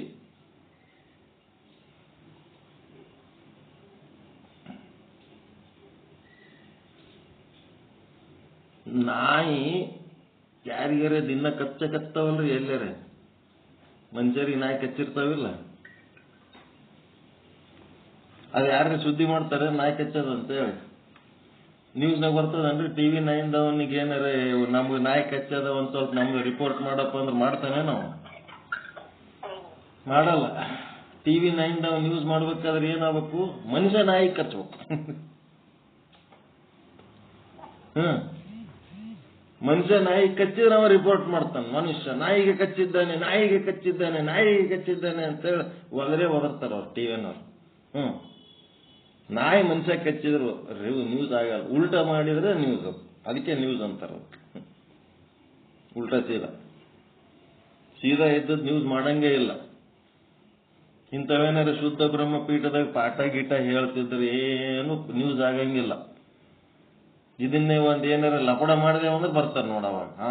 ಸ್ವಾಮಿ ಅಂತ ಸ್ವಯಂ ಘೋಷಿತ ಸ್ವಾಮಿ ಏನೋ ಮಾಡ್ಲಕತ್ತನ ಅಕ್ಕಿದ್ ಮಾಡ್ತೀನಿ ಅಂತೇಳಿ ಅದು ಮಾಡದ ಹಿಂಗ್ ಮಾಡದ ಹಂಗ್ ಮಾಡದ ಹೋಗ್ಕೊಳಕ್ ಬರ್ತಾರ ಅವಾಗ ಎಲ್ಲರೂ. ಚಲೋದ್ ಮಾಡಾಗ ಯಾವನು ನೋಡಲ್ಲ, ಯಾವನು ಕೇಳಲ್ಲ. ಹಂಗ ಇಲ್ಲೇನಾಯ್ತು, 4 ದಿಕ್ಕುಗಳಲ್ಲಿ 4 ಪರ್ವತಗಳು, ಇವುಗಳಿಗೆ ಆನಿಸಿಕೊಂಡು ಮೇರು ಪರ್ವತ ಇದೆ. ಅದರ ಮೇಲ್ಗಡೆ ಏನದಪ್ಪ ಅಂದ್ರೆ ವಿಶಾಲವಾದ ಪ್ರದೇಶ. ಮೇರು ಪರ್ವತದ ತುದಿ ಬುಗುರಿಯ ಮೇಲಿನ ಪ್ರದೇಶ ವಿಶಾಲವಾದ ಪ್ರದೇಶ. ಆ ವಿಶಾಲವಾದ ಪ್ರದೇಶದಲ್ಲಿ ಏನದಪ್ಪ ಅಂದ್ರೆ ಬ್ರಹ್ಮದೇವರ ಸಭಾಭವನ, ಮೀಟಿಂಗ್ ಹಾಲ್, ಪರಮಾತ್ಮಂದು ಮೀಟಿಂಗ್ ಹಾಲ್. ಮತ್ತಲ್ಲಿ ಏನದವ, ಅಷ್ಟ ದಿಕ್ಪಾಲಕರ ಮನೆಗಳು. ಅಷ್ಟ ದಿಕ್ಪಾಲಕರ ಮನೆಗಳು ಆ ಒಂದು ಮೇರು ಪರ್ವತದ ಮೇಲೆ ಇರುವ ವಿಶಾಲ ಬಯಲಿನಲ್ಲಿ ದಿಕ್ಪಾಲಕರ ಮನೆಗಳು, ಅವರ ತೋಟಗಳು, ಇವೆಲ್ಲ ಮೇರು ಪರ್ವತದ ಮೇಲಿವೆ. ಆ ಮೇರು ಪರ್ವತಕ್ಕೆ ಸಪೋರ್ಟ್ ಆಗಿರುವ ಪರ್ವತದಲ್ಲಿ ಸುತ್ತ 4 ಪರ್ವತಗಳದವಲ್ಲ. ಯಾವುವು? ಮಂದರ ಪರ್ವತ, ಮೇರು ಮಂದರ ಪರ್ವತ, ಸುಪಾರ್ಶ್ವ ಪರ್ವತ, ಕುಮುದಾ ಪರ್ವತ ಅಂತೇನದವಲ್ಲ. ಈ ಪರ್ವತಗಳು ಅಲ್ಲಿ ಏನದವಪ್ಪ ಅಂದ್ರೆ ನೇರಳೆ ಮರ ಇದೆ. ಅದರೊಳಗೆ ಏನದ? ನೇರಳೆ ಮರ ಅಂದ್ರೆ ಏನಂತೀರಿ? ನೇರಳೆ ಹಣ್ಣು, ನೀಲದಣ್ಣು ಏನಂತೀರಲ್ಲ. ನೀಲದಣ್ಣು ಅದಾವಲ್ಲಿ. ನೀಲದಣ್ಣಿನ ಗಿಡ ತುಂಬಾ ಎತ್ತರವಾದ ವಿಶಾಲವಾದ ವೃಕ್ಷ, ಬಹಳ ದೊಡ್ಡದ ನೀಲದಣ್ಣಿನ ಗಿಡ ಅವ. ಅದರ ಹಣ್ಣುಗಳು ಬಿದ್ದು ಒಡೆದು ಅದರ ರಸ ಹರಿದು ಏನಾಗ್ಯದಂದ್ರ ಆ ಹಣ್ಣಿಂದು ರಸ ಹರಿದ ನದಿಯಾಗಿ, ಅದಕ್ಕೆ ಯಾವ ನದಿ ಅಂತಾರಂದ್ರೆ ಜಂಬೂ ನದಿ ಅಂತಾರಂತ. ಜಂಬೂ ನದಿ, ಜಂಬೂ ದ್ವೀಪದಿಂದ ಜಂಬೂ ನದಿ ಹರಿತಾವ. ಜಂಬೂ ದ್ವೀಪದ ಮಧ್ಯದಲ್ಲಿ ಮೇರು ಪರ್ವತ, ಅವಸ್ತಂಭ ಪರ್ವತದ ಮೇಲೆ ನೇರಳೆ ಹಣ್ಣಿನ ಮರ, ಹಣ್ಣಿನ ರಸದ ನದಿ ಜಂಬೂ ನದಿ. ಆ ರಸ ಭೂಮಿಯಲ್ಲಿ ಇಂಗಿ ಹೋಗಿ ಆ ಭೂಮಿಯ ಮೇಲೆ ಸೂರ್ಯನ ಕಿರಣ ಬಿದ್ದಾಗ ಅಲ್ಟ್ರಾ ವೈಲೆಟ್ ರೇಸ್ ಅಂತಾರ.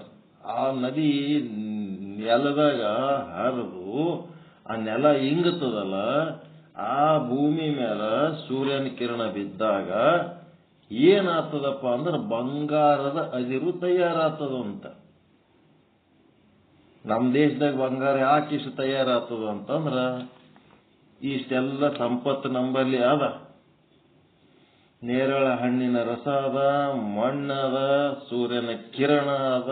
ಅವು 3 ಕೂಡಿದಾಗ ಬಂಗಾರದ ಅದಿರು ನಮ್ಮ ದೇಶದಲ್ಲಿ ತಯಾರಾಗ್ತದೆ. ಅದಕ್ಕೆ ಬಂಗಾರಕ್ಕೆ ಒಂದು ಹೆಸರು ಏನ್ ಕೊಟ್ಟಾರ? ಜಾಂಬೂನದ. ಚಿನ್ನ ಅಂತಂದ್ರೆ ಜಾಂಬೂನದ. ಮತ್ತು ನಾವು ಏನಾರ ನೀಲ್ದಣ್ಣಿನ ಗಿಡ ಹಚ್ಚಿ ಅದ್ರ ಹಣ್ಣುಗಳು ಕೆಳಗೆ ಬೀಳಂಗ್ ಮಾಡಿ ಅದರದ ರಸ ಎಲ್ಲ ನೆಲದಾಗ ಹಿಂಗಂಗ ಮಾಡಿ ಅಲ್ಲಿ ಏನಾರ ಬಂಗಾರದ ಇದ್ರ ಆಗ್ತದೇನಂದ್ರ ಅದು particular temperature, particular time, particular season ಅಂತ ಇರ್ತಾವ ಕೆಮಿಕಲ್ ರಿಯಾಕ್ಷನ್, ಅವಾಗ ಅಷ್ಟೇ ಆಗ್ತದ. ನಾವು ಯಾವಾಗರೇ ಅದನ್ನು ಕಲಿಸಿ ಮಾಡ್ತೀವಿ ಅಂತಂದ್ರೆ ಆಗಂಗಿಲ್ಲ.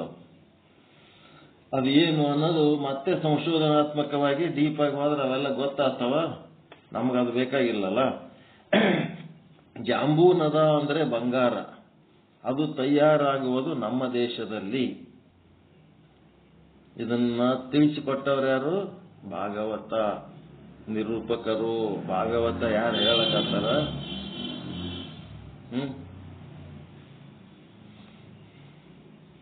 ಇದು ಭಾಗವತದ ನಿರೂಪಣೆ. ಒಂದಿಷ್ಟು ನೇರಳೆ ಹಣ್ಣು ತಂದು ಜ್ಯೂಸ್ ಮಾಡಿ ಸೂರ್ಯನ ಬಿಸಿಲಿಗೆ ಇಟ್ಟರೆ ಅದು ಬಂಗಾರ ಆಗಲ್ಲ. ನೈಸರ್ಗಿಕ ಕ್ರಿಯೆಯ ಮೂಲಕವೇ ಅದು ಆಗುವುದು, ಕೃತಕವಾಗಿ ಅಲ್ಲ.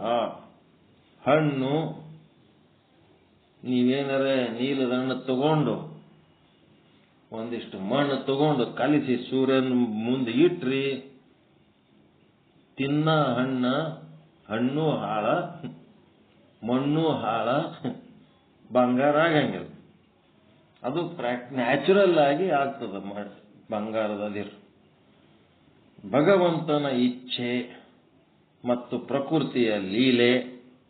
ಬಂಗಾರ ಇರುವುದು ದೇವತೆಗಳ ಆಭರಣಕ್ಕೋಸ್ಕರ ಸೃಷ್ಟಿಯಾದದ್ದು. ಬಂಗಾರ ಯಾದಕ್ಕದಪ್ಪ ಅಂತಂದ್ರೆ, ಎದಕ್ಕದು ಬಂಗಾರ? ದೇವತೆಗಳ ಆಭರಣಕ್ಕಾಗಿ, ಮನುಷ್ಯರಿಗೆ ಆಗಿ ಇಲ್ಲದು ಬಂಗಾರ. ಅದು ಮನುಷ್ಯ ಸುಮ್ಮನೆ ಬೆನ್ನು ಬಿದ್ದಾನ. ಬಂಗಾರ ಮನುಷ್ಯರ ಲೋಹ ಅಲ್ಲದು. ದೇವಾಣಾಂ ಸುವರ್ಣ, ದೇವರಿಗಾಗಿ ಆಭರಣಗಳನ್ನು ಮಾಡಿ ಅಲಂಕಾರ ಮಾಡುವುದಕ್ಕ ಬಂಗಾರ ಆದೇ ಹೊರತು ಮನುಷ್ಯರು ಆಭರಣ ಹಾಕೊಂಡು ಅಲಂಕಾರ ಮಾಡ್ಕೊಳ್ಳಕ್ ಬಂಗಾರ ಅಲ್ಲ ಅದು. ಪಿತೃಣಾಂ ರಜತಃ, ಪಿತೃದೇವತೆಗಳಿಗೆ ಬೆಳ್ಳಿ, ದೇವರುಗಳಿಗೆ ಬಂಗಾರ. ಮತ್ತ ಮನುಷ್ಯರಿಗೆ ಯಾವದದಪ್ಪ ಲೋಹ ಅಂದ್ರೆ ತಾಮ್ರ. ಮನುಷ್ಯರ ಲೋಹ ತಾಮ್ರ. ಮನುಷ್ಯಾಣಾಂ ತಾಮ್ರ. ಈಗ ಬೆಳ್ಳಿನೂ ಹೋಗ್ಯದ, ಬಂಗಾರನೂ ಹೋಗ್ಯದ, ತಾಮ್ರನೂ ಹೋಗ್ಯದ. ಈಗ ಮನುಷ್ಯರ ಲೋಹ ಯಾವ್ದಾಗ್ಯದ? ಈಗ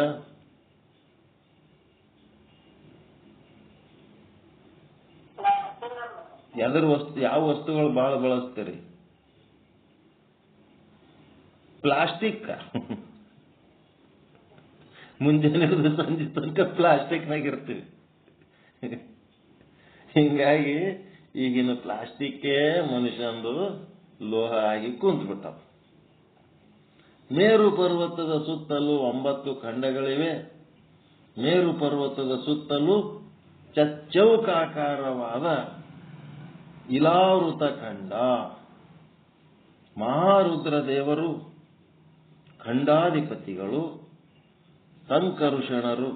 ಸಂಕರುಷಣ ರೂಪಿ ಪರಮಾತ್ಮನನ್ನ ಅನುಸಂಧಾನ ಮಾಡುತ್ತಾ ಇಲಾವೃತ ಖಂಡದ ರಕ್ಷಕರಾಗಿದ್ದಾರೆ ರುದ್ರದೇವರು. ಸಂಕರ್ಷಣ ಅಂತಂದ್ರೇನು? ಆಕರ್ಷಣ.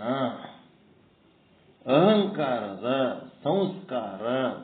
ಬಲದೇವ ಅಧಿಪತಿ, ಅಹಂಕಾರದ ಅಧಿಪತಿ, ಉಳುಮೆ ಮಾಡುವವ, ನೆಟ್ಟಗೆ ಮಾಡುವವ ಅಂತೇಳಿ ಹಿಂಗೆಲ್ಲ ಅರ್ಥ ಬರ್ತದ.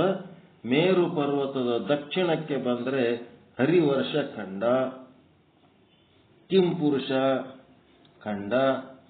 ಅದರ ದಕ್ಷಿಣಕ್ಕೆ ಭಾರತ ಖಂಡ. ಭಾರತ ಖಂಡದಿಂದ ಉತ್ತರಕ್ಕೆ ಹೋದರೆ ಕಿಂಪುರುಷ ಖಂಡ ಸಿಗುತ್ತದೆ. ಅಲ್ಲಿಯ ತನಕವೂ ಭಾರತದ ಖಂಡವೇ. ಭಾರತದ ಖಂಡ ಬಹಳ ದೊಡ್ಡದು. ಕಿಂಪುರುಷ ಖಂಡದಲ್ಲಿ ಕಿಂಪುರುಷರು ಇರುತ್ತಾರೆ. ಕಿಂಪುರುಷರು ಅಂದ್ರೆ ಯಾರು ಅಂತಂದ್ರೆ ಕುದುರೆ ಸಿಂಹದ ತಲೆಯುಳ್ಳ ಮಾನವರು. ತಲೆ ಕುದುರೆ ಹೆಂಗಿರ್ತದೆ, ತೆಳಗೆ ನೋಡಿದ್ರೆ ಮನುಷ್ಯರಿರ್ತಾರೆ.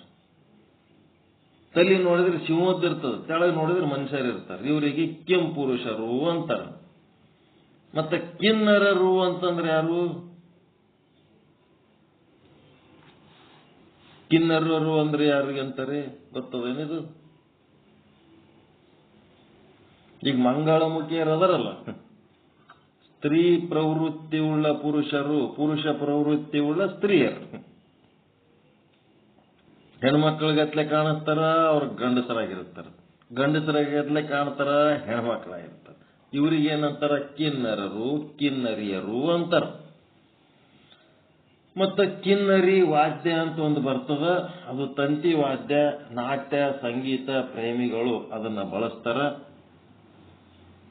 ಸಂತಾನ ಭಾಗ್ಯ ಇರಲ್ಲವಾದ ಕಾರಣ ಪರಸ್ಪರ ಶಾಶ್ವತ ಪ್ರೀತಿಯುಳ್ಳವರು, ಆಜನ್ಮ ಪ್ರೇಮಿಗಳು, ವೈಯಕ್ತಿಕ ಸುರಕ್ಷಿತ ಮನುಷ್ಯರ ತುರ್ತು ಸೇವೆಗೆಂದೇ ಜನ್ಮ ತಳೆದವರು, ಬೃಹನ್ನಳೆ ಗಂಡಸರ ಜೊತೆಗೆ ಇದ್ದರೂ ಸಮಸ್ಯೆ ಇಲ್ಲ. ಇವ್ರು ಎದಕ್ಕೆ ಸೃಷ್ಟಿಯಾಗ್ಯಾರ ಕಿನ್ನರರು ಅಂತಂದ್ರೆ, ಈಗ ಈ ಹೆಣ್ಣು ಮಕ್ಕಳ ಸಂಗಟ ಇದ್ರು ಅವ್ರಲಿಂತ ಸುರಕ್ಷಿತನೇ, ಗಂಡಸ ಮಕ್ಕಳು ಇದ್ರು ಅವ್ರ ಸಂಗಟ ಸುರಕ್ಷಿತನೇ. ಅವ್ರ ಹೆಣ್ಣು ಅಲ್ಲ ಗಂಡು ಅಲ್ಲ. ಅಂಥದ್ರ ಸಲುವಾಗಿ ಒಂದು ಜೀವ ಹುಟ್ಟಿ ಬಂದದ. ಈಗ ಏನ್ ಮಾಡಿಬಿಟ್ಟಾರ? ಅವ್ರಿಗೆ ದೂರ ದಬ್ಬಿಬಿಟ್ಟಾರ, ಅಪಮಾನ ಮಾಡಿ, ಹಿಂಸೆ ಮಾಡಿ. ಈಗ ಇಬ್ಬರು ಗಂಡ ಹೆಂಡತಿ ಮನ್ಯಾಗಿರ್ತಾರ, ಅವ್ರಿಗೇನೋ ಸಹಾಯಕ್ಕಂತೇಳಿ ಮನ್ಯಾಗ ಒಂದು ಹುಡುಗಿನ ಇಟ್ಕೊಂಡ್ರ ಗಂಡನ ದೃಷ್ಟಿ ಸರಿ ಇರ್ದಿದ್ದಿಲ್ಲ ಅಂತಂದ್ರೆ ಮನೆ ಹಾಳ. ಒಂದು ಹುಡುಗನ ಇಟ್ಕೊಂಡ್ರ ಹೆಂಡತಿ ದೃಷ್ಟಿ ಸರಿಗಿಲ್ಲ ಅಂತಂದ್ರೆ ಮನೆ ಹಾಳಾಗ್ತದೆ. ಅದಕ್ಕೆ ಈ ಕಿನ್ನರರು ಅಂತೇನಿರ್ತಾರ, ಇವ್ರಿಗೆ ಮನ್ಯಾಗ ಇಟ್ಕೊಂಡ್ರ ಹೆಣ್ಮಕ್ಳ ಜೊತೆಗಿದ್ರು ಅವ್ರಿಂದ ಅಪಾಯ ಇಲ್ಲ, ಗಂಡಸ ಮಕ್ಕಳ ಜೊತೆಗಿದ್ರು ಅವರಿಂದ ಅಪಾಯ ಇಲ್ಲ. ಅಂತ ಜೀವಿಗಳು ನ್ಯೂಟ್ರಲ್ ಜೀವಿಗಳು. ಅವರನ್ನ ಸರಿಯಾಗಿ ಸದುಪಯೋಗ ಮಾಡ್ಕೊಳ್ಳೋದು ಗೊತ್ತಲ್ಲಾರ್ದು ಏನ್ ಮಾಡ್ಲಕತ್ತಿ ಬಿಟ್ಟಾರ? ಅವ್ರಿಗೆ ದೂರ ದೂರ ದೂರ ದಬ್ಲಕತ್ತಿ ಬಿಟ್ಟಾರ. ಯಾರ ಸಂಗಟ ಓದ್ತೀವಿ ಅಂತಂದ್ರೆ ಹೆಂಗೋ ಏನೋ ಅಂತ, ಆದ್ರೆ ಕಿನ್ನರರ ಜೊತೆಗೆ ಹೋದ್ರೆ ಏನು ಸಮಸ್ಯೆ ಇಲ್ಲ. ಅಂತ ಜೀವಿಗಳವ್ರು ಎಲ್ಲ ಭಾಗವತದೊಳಗೆ ಪ್ರತಿಯೊಂದನ್ನು ಹೆಂಗ ಸದುಪಯೋಗ ಮಾಡ್ಕೋಬೇಕು ಅಂತ ಹೇಳ್ತಾರೆ. ಇದು ಸಣ್ಣ ಮಾತದೇನ್ರಿ? ಇದು ಪಂಚಮುಖ ಅದೇನ್ ಮಂಗಳಮುಖಿಯರಿಗೆ ನಾವು ಅಪಮಾನ ಮಾಡಿ ದೂರ ಇಡ್ತೀವಲ್ಲ, ಭಾಗವತ ಹೇಳ್ತದ ನಮ್ಮ ಸೇಫ್ಟಿ ಸೊಲ್ಲಾಗೆ ಹುಟ್ಟಿ ಬಂದಂತ ಜೀವಿಗಳದಾರ, ಅವ್ರಿಗೆ ಸಮೀಪ ಕರ್ಕೊಂಡ್ರಿ, ಅವ್ರಲಿಂತ ಏನು ಸಮಸ್ಯೆ ಇಲ್ಲ. ನಾವು ಹೆಂಗ್ ಮಾಡೀವಿ? ಅವ್ರಿಗೆ ದೂರ ದೂರ ಇಟ್ಟದಕ್ಕೆ ಅವ್ರು ಏನ್ ಮಾಡ್ತಾರೆ? ಮೈ ಮೇಲೆ ಬರ್ತಾರ. ಅವ್ರು ನಮ್ಮನ್ನ ಯಾಕೆ ಹಿಂಗ್ ಮಾಡ್ತೀರಂತ. ಒಳ್ಳೆ ಸಂದೇಶ ಹೌದಾ ಇಲ್ಲದು? ಹೆಂಗ ಯಾರು ಅದಿರ ಲೆಫ್ಟ್ ಆಗಿರ?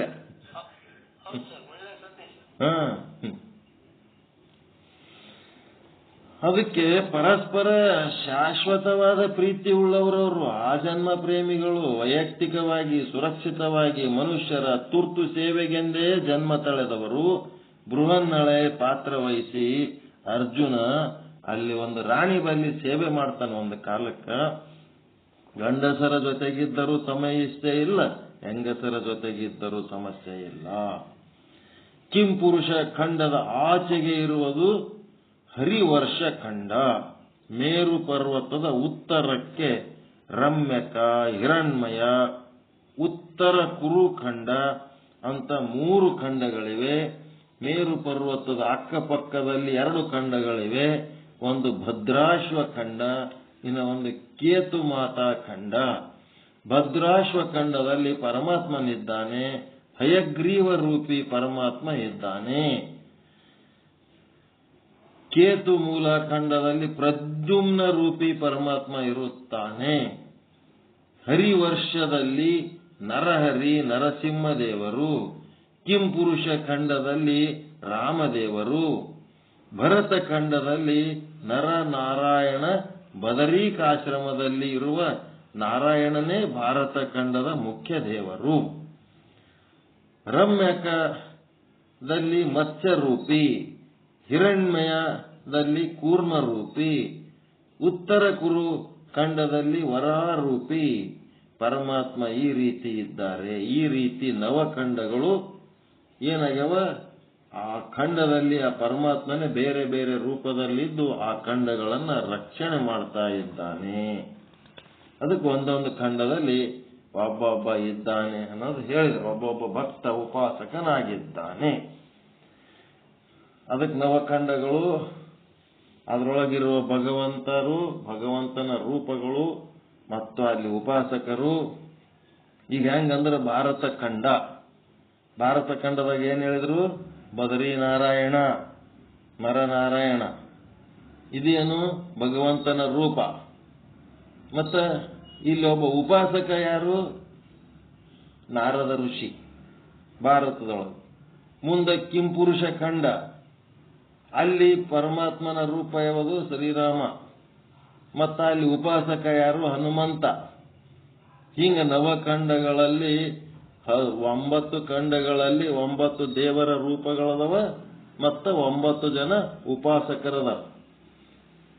ಇದ್ರ ಬಗ್ಗೆ ಮತ್ತೆ ಡೀಟೇಲ್ ಆಗಿ ಮುಂದೆ ತಗೊಳ್ಳೋಣ. 6:30 ಆಯ್ತು ಟೈಮು. ಇದು ಮುಗಿಲಾರ ಕಥೆ. ಇದು ಏನ್ ಹೇಳಿದ್ದೇನಾದ್ರು ಉಪಯೋಗ ಆಗ್ತದೆ ಇದು?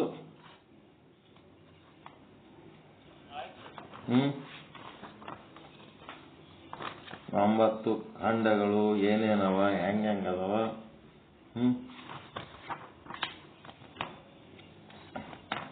ನಾವು ಸುತ್ತಮುತ್ತ ನಮ್ಮ ಊರು ಒಳಗೆ ಏನದತ್ತೆ ನಮ್ಗೆ ಗೊತ್ತಿಲ್ಲ. ಇವ್ರು ಹೆಂಗ್ ಕಂಡಿಡ್ದಾರ, ಎಲ್ಲಿ ಹೋಗಿ ಹೆಂಗ್ ತಿಳ್ಕೊಂಡಾರ, ಏನ್ ಕಷ್ಟಪಟ್ಟಾರ, ಇವ್ರದೆಲ್ಲ ವಿಚಾರ ಮಾಡಿದ್ರ ಬಹಳ ಅಪರಂಪಾರದಲ್ಲಿ ಇದೆ. ಇವ್ರು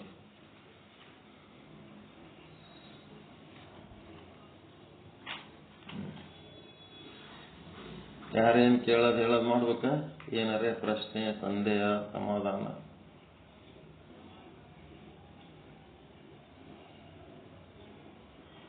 ಪರಮಾನಂದ ಪ್ರಾಪ್ತಿ ಭವ, ಸರ್ವ ದುಃಖ ನಿವೃತ್ತಿ ಭವ, ಇಷ್ಟಾರ್ಥ ಸಿದ್ಧಿರಸ್ತು, ಯಶಸ್ವಿ ಭವ. ಜೈ ಶುದ್ಧ ಬ್ರಹ್ಮ, ಜೈ ಶುದ್ಧ ಬ್ರಹ್ಮ. ಓಂ ಶಾಂತಿ ಶಾಂತಿ ಶಾಂತಿ. ಶರಣಾರ್ಥಿಗಳು.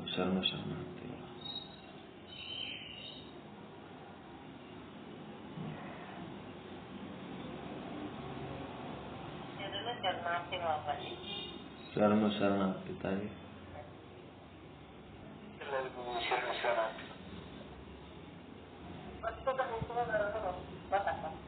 ಏನ್ರಿ?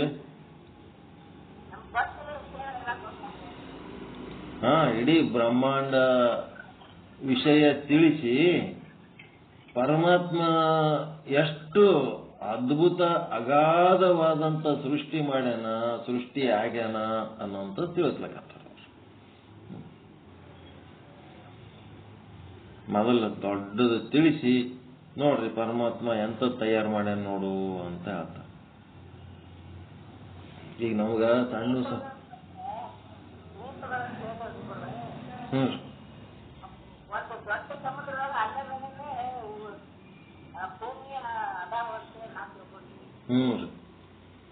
ರಿಂಗ್ ಅದ ನೋಡ್ರಿ. ಅವ್ ನಡ್ಬರ್ಕ್ ಒಂದದ, ಸುತ್ತ ಸಮುದ್ರ ಅದ, ಮತ್ ನಡ್ಬರ್ಕ್ ಒಂದದ, ಮತ್ ಸುತ್ತ ಸಮುದ್ರ, ಮತ್ ನಡ್ಬರ್ಕ್ ಭೂಮಿ ಕಾಣ್ತದ, ಮತ್ ಸುತ್ತ ಸಮುದ್ರ. 7 ಸಮುದ್ರ 7 ದ್ವೀಪ.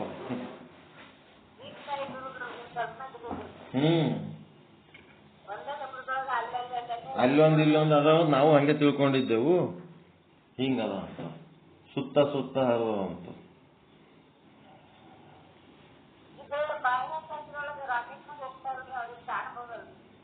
ಏನ್ರಿ?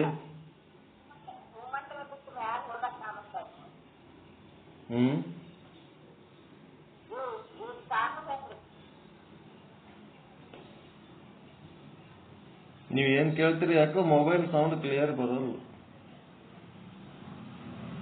ನಿಮ್ ಸೌಂಡೇ ಕ್ಲಿಯರ್ ಇಲ್ಲ.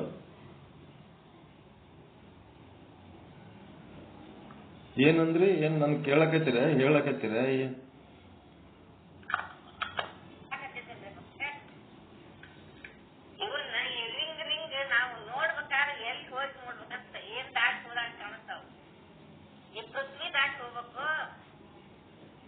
ಮ್ಯಾಲ ಹೋಗ್ಬೇಕ್ರಿ. ಹೆಂಗೆ ಮ್ಯಾಲ ಹೋದ್ರೆ ಕೆಳಗೆ ಏನಾದ್ರು ಕಾಣಿಸ್ತಾವ.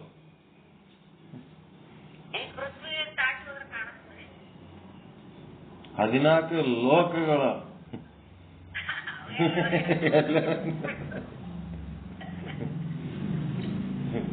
14 ಲೋಕಗಳು ತಳದಾಗ ಘನೋದಕ ಅವೆಲ್ಲದರ ಸೆಂಟರ್ನಾಗ ಇಂಥದೊಂದು ಭೂಮಿ ಅದ ಇದ ಅದ ಏನ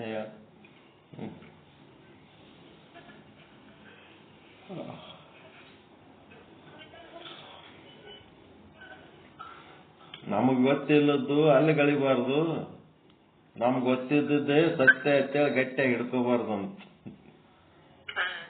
ನಮಗ ಏನೋ ಒಂದು ತಿಳ್ಕೊಂಡು ಕೇಳಿ ಖುಷಿ ಪಡ್ಲಕ್ಕಷ್ಟೇ ಇದು. ಈಗ ಸೂರ್ಯನ ಸುತ್ತಲೂ 9 ಗ್ರಹ ಸುತ್ತ ಅದಾವ ಅನ್ನೋದನ್ನು ನಾವು ಪ್ರತ್ಯಕ್ಷವಾಗಿ ನೋಡಕ್ ಆಗೋಲ್ಲದ. ಅವ್ರ ವಿಜ್ಞಾನಿಗಳಿಗೆ ಅವ್ರದೇ ಆದ ಮೆಥಡ್ ಇರ್ತದ. ಆ ಪದ್ಧತಿ ಪ್ರಕಾರ ಮಾಡಿಬಿಡ್ತಾರ ಅವ್ರಿಗೆ.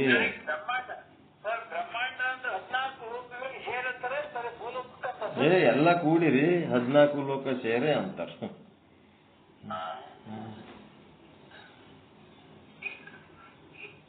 14 ಲೋಕಗಳ ಸೇರೆ ಬ್ರಹ್ಮಾಂಡ.